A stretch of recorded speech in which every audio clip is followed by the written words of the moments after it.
சாகட்டும் எதுக்கு? Waste. Accident Ajith Kumar. Car ஓட்ட தெரிஞ்சா ஓட்டுங்க, இல்லை ஓட்டாதீங்க. ரேஸ்க்கு போறீங்க, ஜெயிக்கவே மாட்டீங்க, அப்புறம் எதுக்கு கார் ஓட்டுறீங்க? அவர் மேல இருந்த வன்மத்தெல்லாம் நான் கக்கிட்டேன்னு சொல்லி அப்படியே ஆத்மாத்மா சந்தோஷப்பட்டு இருக்கு. வாழ்க்கையில அவங்கள என்ன உருப்பட போறாங்கன்னே தெரியல. சம்மர் ஹாலிடேஸ் வந்தாச்சு, நம்ம ஜிடி ஹாலிடேஸும் வந்தாச்சு. GT holidays, south India's number 1 travel brand. Maha Shivaratri ஈசனுடன் ஒரு இரவு வருகின்ற 26ஆம் தேதி மாலை 6 மணிக்கு ஈசா யோகா மையம், கோவை. இவர் அஜித் குமார் இல்ல, ஆக்சிடென்ட் குமார். எல்போர்டு போட்டு காரை ஓட்ட சொல்லுங்க சார்.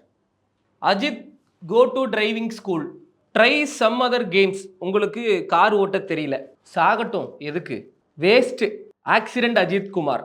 தயவு செய்து கார் ஓட்ட தெரிந்தால் ஓட்டு, இல்லை ஓட்டாத. இவன் வேற ரொம்ப உசுர வாங்குறான்.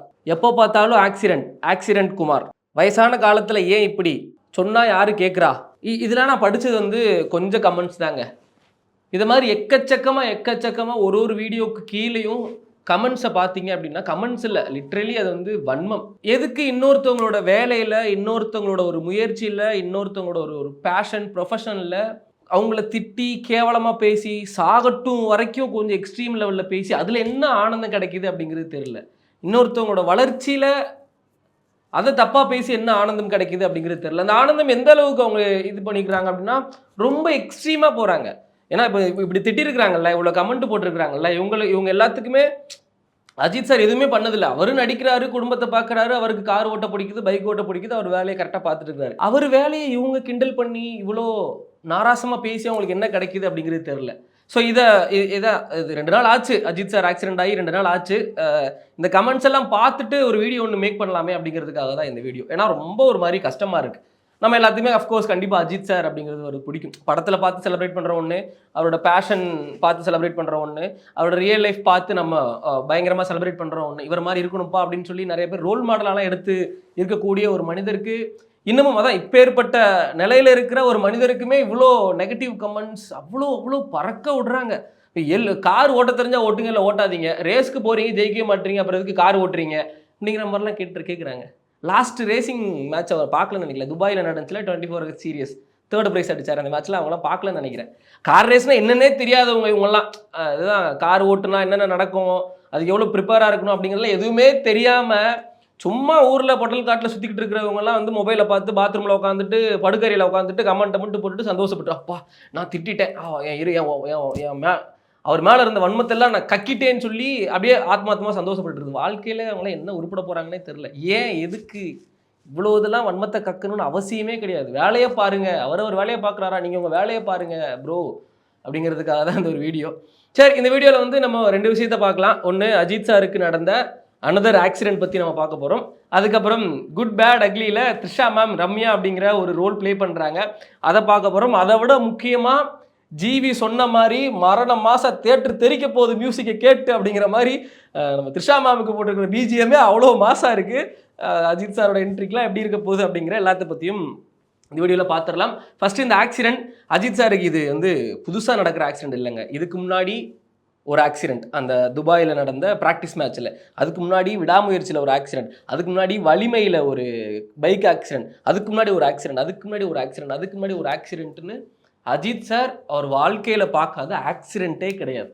எல்லா வகையான ஆக்சிடென்ட்டையும் பார்த்துட்டு அப்படியே முடிச்சு வெளியில் வந்துட்டு ஐம் ஓகே அடுத்த ரேஸ் எப்போ அப்படிங்கிற மாதிரி கெத்தா அவர் தன்னைத்தானே க்ரூம் பண்ணிட்டு, இதெல்லாம் ஒரு மேட்ரா லைஃப்பில், வாழ்க்கையில் என்ன எவ்வளவோ பார்க்க வேண்டியிருக்கு, இந்த ஒரு ஆக்சிடென்ட்டில் என்னை வந்து உட்கார வச்சிருமா அப்படிங்கிற அந்த தன்னம்பிக்கை, அதான் தன்னம்பிக்கைக்கு இலக்கணம் அப்படின்னு சொல்லி நிறைய பேர் சொல்லுவாங்க இல்லையா. அஜித் சார் தன்னைத்தானே செதுக்கியவர் அப்படிங்கிற மாதிரிலாம் சொல்லுவாங்க இல்லையா. அது வந்து ஒரு டைமும் பார்க்கும்போது எஸ் நம்ம லைஃப்லேயும் ஏதாவது ஒரு அடி விழுந்துச்சு அப்படின்னா அதுலேருந்து இமீடியட்டாக எழுந்திரிச்சு அடுத்த வேலையை பார்க்கலாம் அப்படிங்கிறதுக்கு இது வந்து ஒரு பயங்கர சப்போர்ட்டிவாக இருக்கும். ஏன்னா 2004 ஃபார்முலா ரேசிங்கில் அஜித் சாருக்கு ஒரு ஆக்சிடென்ட் நடக்கும். அது வந்து நம்ம கலைஞர் டிவிலலாம் வந்து நியூஸ் எல்லாம் வந்திருக்கு, நான் பார்த்துருக்கேன்.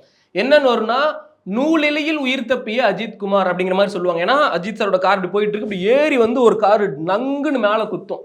அது லிட்ரலி இப்போ நடந்த ஆக்சிடென்ட்லாம் கூட அது பயங்கரமான கோர விபத்துங்கிற மாதிரி இருக்கும். அதுலேயே அஜித் சார் அவர்கள் வந்து சேஃப் ஆகிட்டாங்க. அதுக்கப்புறம் இப்போ நடந்த மேட்சஸ் இப்போ அந்த ப்ராக்டிஸ் மேட்ச்சில் ஒரு பயங்கரமான ஒரு ஆக்சிடென்ட் ஒன்று பார்த்துருப்போம். நம்ம விடாமுயற்சி ஷூட்டிங்கில் ஆரவ் பிரதர் கூட இருக்கும்போது அந்த ஹம்மர் கார் இப்படி ரொட்டேட் ஆகி விழுகிறத வந்து பார்த்துருப்போம். இப்போ நடந்த ஆக்சிடென்ட் எப்படி அப்படின்னா, ஸ்பெயினில் நடந்த போர் ஸ்ப்ரிண்ட் சேலஞ்ச் அந்த கார் ரேஸில் 5 ரவுண்ட் வந்து கரெக்டாக கம்ப்ளீட் பண்ணிட்டாங்க. 6வது ரவுண்ட் வரும்போது ஃப்ரண்ட்டில் போன கார் வந்து தன்னோட அந்த கண்ட்ரோலை வந்து லூஸ் பண்ணிருச்சு. அதில் சைடில் இடித்து அந்த ஸ்பீடுக்கு வந்து ஒரு 2-3 ரொட்டேட் பண்ணி அப்புறம் கார் லேண்ட் ஆகி அதுலேருந்து அஜித் சார் வெளியில் வந்ததுக்கப்புறம் இப்படி தம்ஸ் அப் காமிச்சிட்டு போன வீடியோஸ் தான் நம்ம எல்லாம் பார்த்துருப்போம். ஸோ அதான் சொல்கிறேன், அவருக்கு இந்த ஆக்சிடென்ட் அப்படிங்கிறதெல்லாம் புதுசே கிடையாது. அவர் வாழ்க்கையில் நான் கேள்விப்பட்டேன், அமராவதி படம் அவரோட ஃபஸ்ட்டு படம் முடிச்சதுக்கப்புறம் ஒரு பயங்கரமான கார் ஆக்சிடென்ட். டாக்டர்ஸ்லாம் என்ன சொல்லிட்டாங்கன்னா, இதுக்கப்புறம் அவரால் நடக்கவே முடியாதுங்கிற மாதிரிலாம் சொல்லிட்டாங்க.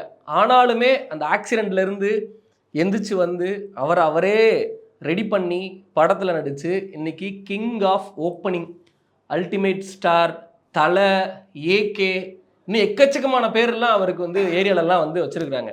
இவ்வளோ ஒரு ஃபேன்ஸ், இவ்வளோட மக்களோட அன்பு இதெல்லாமே சம்பாதிச்சிருக்காங்க. அதையும் தாண்டி இந்தியாவுக்கு, தமிழ்நாட்டுக்கு இப்போ துபாயில் நடந்த அந்த 24H கார் சீரிஸ் இருக்குல்ல, அதில் வின் பண்ணி ஒரு பயங்கரமான ப்ரௌட் மூமெண்ட், நேஷ்னல் நம்மளோட இந்தியாவுக்கு ஒரு ப்ரௌட் மூமெண்ட் வாங்கி கொடுத்த ஒரு மனிதர் அஜித். அது நிறைய நம்ம கற்றுக்கணும். வெட்டியாக டைம் வேஸ்ட் பண்ணாமல், இந்த மாதிரி சோஷியல் மீடியாஸில் அடுத்தவங்களை பற்றி கமெண்ட் பண்ணாமல், தனக்கு என்ன முக்கியம், எனக்கு என் வேலை ரொம்ப முக்கியம், என் குடும்பம் முக்கியம், நான் ரொம்ப முக்கியம், என்னை பார்த்துக்கணும், என் குடும்பத்தை பார்த்துக்கணும், என் வேலையை வந்து நான் சந்தோஷமாக பண்ணணும் அப்படிங்கிறதுக்கு மிகச்சிறந்த ஒரு உதாரணம். கண்ட இடத்துக்கு சுத்தாமல், வெட்டியாக அங்கே போகாமல் இங்கே போகாமல், ஃப்ரெண்ட்ஸ் கூட ஊதாரித்தனமாக சுத்தாமல், எதுவுமே பண்ணாமல் வேலையை பாருங்கள், காசு சம்பாதிங்க, ஏதாவது ட்ராவல் பண்ண பிடிச்சுன்னா ட்ராவல் பண்ணுங்கள், குடும்பத்தை பாருங்கள் அப்படிங்கிற ஒரு பயங்கரமான ஒரு அழகான ஒரு வாழ்க்கையை அமைச்சு போயிட்டு இருக்கக்கூடிய அஜித் சார் உண்மையாகவே வந்து ரொம்ப ரொம்ப சந்தோஷம். உங்களோட ஒரு ஃபேன் அப்படிங்கிற சொல்கிறதும் சரி, உங்களை ஃபாலோ பண்ணுறவங்க அப்படிங்கிறதும் சரி. ஏன்னா யோசிச்சு பாருங்கள், ஒரு பக்கம் அவரோட பேஷன் கார் ரேசிங், 14 வருஷம் கேப்புக்கு அப்புறம் இப்போ திருப்பி பயங்கர ரொம்ப ரொம்ப ஃபோர்ஸாக வந்து இறங்கியிருக்கார் போர்ஷ் காரில். ஸோ அதுலேயுமே வந்து ஒரு ஃபஸ்ட்டு அச்சீவ்மெண்ட் வந்து கிடச்சிருக்கு.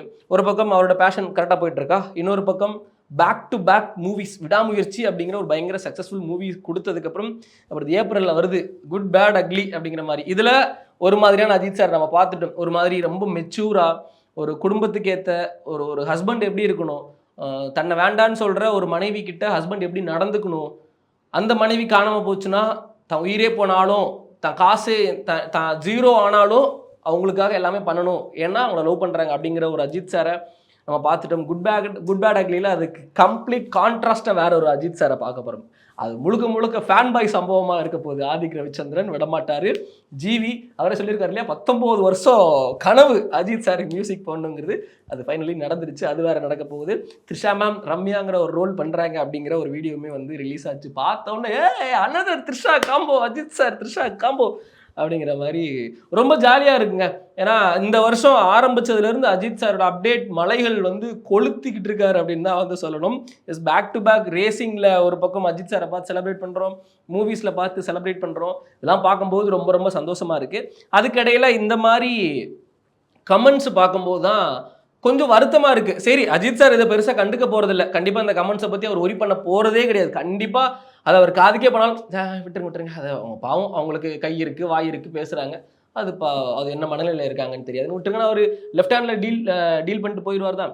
ஆனால் பார்க்குற நமக்கு, அஃப்கோர்ஸ் அவரை ஃபாலோ பண்ணுற நமக்கு கொஞ்சம் வருத்தம் இருக்கும் இல்லையா, அந்த வருத்தத்தோட ஒரு வெளிப்பாடு தான் இந்த வீடியோ. கண்டிப்பாக இந்த வீடியோ பார்த்துட்டு உங்களுக்கும் நிறையா வருத்தம் இருக்கும். அஜித் சாரோட ஃபேன்ஸாக இருந்தீங்க நீங்கள் அப்படின்னா கண்டிப்பாக இப்படியெல்லாம் கமெண்ட்ஸ் பண்ணுறதை பார்த்து உங்களுக்கு வருத்தம் இருக்கும்.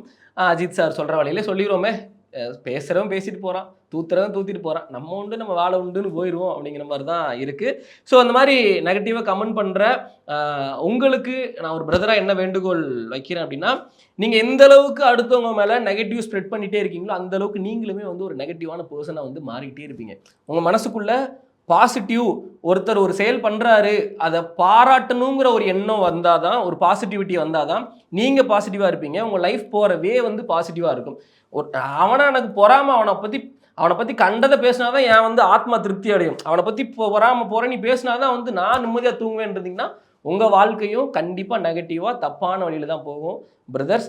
ஸோ அதை மட்டும் கொஞ்சம் மாற்றிக்கிட்டு நல்ல வழியில் போகிறதுக்கு நம்ம பார்த்துக்கலாம். நமக்கு ஒரு குடும்பம் இருக்குது, நமக்கு ஒரு வாழ்க்கை இருக்குது. ஸோ அவ்வளோதான் கைஸ், இந்த வீடியோ பார்த்துருக்கக்கூடிய வியூவர்ஸ், அஜித் சாரோட இந்த ரீசன்ட் ஆக்சிடென்ட் பற்றி என்ன நினைக்கிறீங்க? அவருடைய இந்த விடாமுயற்சி எதையாவது ஒன்று சாதிச்சிடணும், எனக்கு பிடிச்ச ஒரு தொழிலில் எதையாவது ஒன்று சாதிச்சிடணும்னு படத்துலையும் சரி, குடும்பத்திலையும் சரி, அவரோட இந்த கார் ரேசிங்லையும் சரி, அவர் விடாமல் தொடர்ந்து முயற்சி பண்ணிட்டு இருக்கக்கூடிய அந்த விடாமுயற்சிக்கு நீங்கள் என்ன சொல்ல விரும்புறீங்க? நீங்கள் என்ன கற்றுக்கிட்டீங்க அஜித் சாரோட லைஃப்ல இருந்து அப்படிங்கிற எல்லாத்தையுமே மறக்காமல் கமெண்ட் பண்ணிடுங்க. முக்கியமாக குட் பேட் அக்லிக்கு எவ்வளோ வெயிட் பண்ணுறீங்க? த்ரிஷா மேம் உள்ளே இருக்கிறாங்களாமா?